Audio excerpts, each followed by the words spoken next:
ಹೊಡೆತ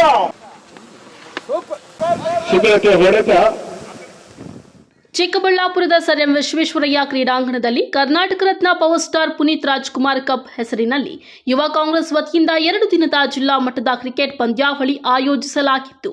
ಈ ಪಂದ್ಯಾವಳಿಯ ಉದ್ಘಾಟನೆಗೆ ಯುವ ಕಾಂಗ್ರೆಸ್ ರಾಷ್ಟ್ರೀಯ ಪ್ರಧಾನ ಕಾರ್ಯದರ್ಶಿ ಎಂಎಸ್ ರಕ್ಷಾರಾಮಯ್ಯ ಬ್ಯಾಟಿಂಗ್ ಮಾಡುವ ಮೂಲಕ ಚಾಲನೆ ನೀಡಿದರು. ಈ ವೇಳೆ ಮಾತನಾಡಿದ ಅವರು, power star Puneeth Rajkumar cup ಹೆಸರಿನಲ್ಲಿ ಯುವಕರು ಕ್ರಿಕೆಟ್ ಪಂದ್ಯಾವಳಿ ನಡೆಸುತ್ತಿರುವುದು ಬಹಳ ಸಂತೋಷ ತಂದಿದೆ. ಇದರಲ್ಲಿ ವಿಶೇಷವಾಗಿ ವಕೀಲರು, ಮಾಧ್ಯಮ ಪ್ರತಿನಿಧಿಗಳು, ರಾಜಕೀಯ ತಂಡಗಳು ಕೂಡ ಭಾಗವಹಿಸಿದ್ದು ಖುಷಿಯ ವಿಚಾರ ಎಂದರು.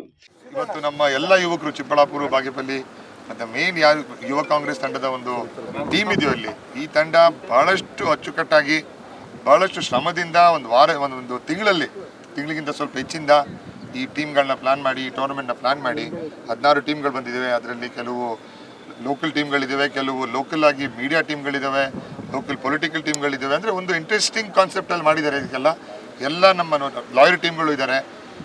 ಎಲ್ಲ ನಮ್ಮ ಪಾರ್ಟಿಸಿಪೆಂಟ್ಸ್ಗೆ, ಎಲ್ಲ ನಮ್ಮ ಯುವಕರಿಗೆ, ನಮ್ಮ ಸೀನಿಯರ್ಸ್ಗೆ, ಜೂನಿಯರ್ಸ್ಗೆ ಎಲ್ಲರಿಗೂ ಅಭಿನಂದನೆಗಳು ಮತ್ತು ಧನ್ಯವಾದಗಳು ಈ ಕಪ್ಪಲ್ಲಿ ಪಾರ್ಟಿಸಿಪೇಟ್ ಮಾಡೋದಕ್ಕೆ.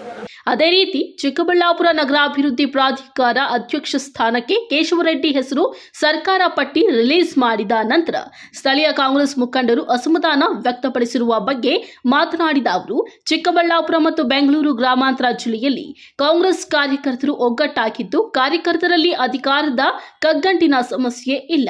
ಪಕ್ಷಕ್ಕಾಗಿ ದುಡಿದ ನಿಷ್ಠಾವಂತರಿಗೆ ಸೂಕ್ತ ಸ್ಥಾನ ದೊರೆಯಲಿದ್ದು, ಯಾರಿಗೂ ಅನ್ಯಾಯವಾಗುವುದಿಲ್ಲ. ಕಾಂಗ್ರೆಸ್ ಪಕ್ಷ ಸಮುದ್ರವಿದ್ದಂತೆ.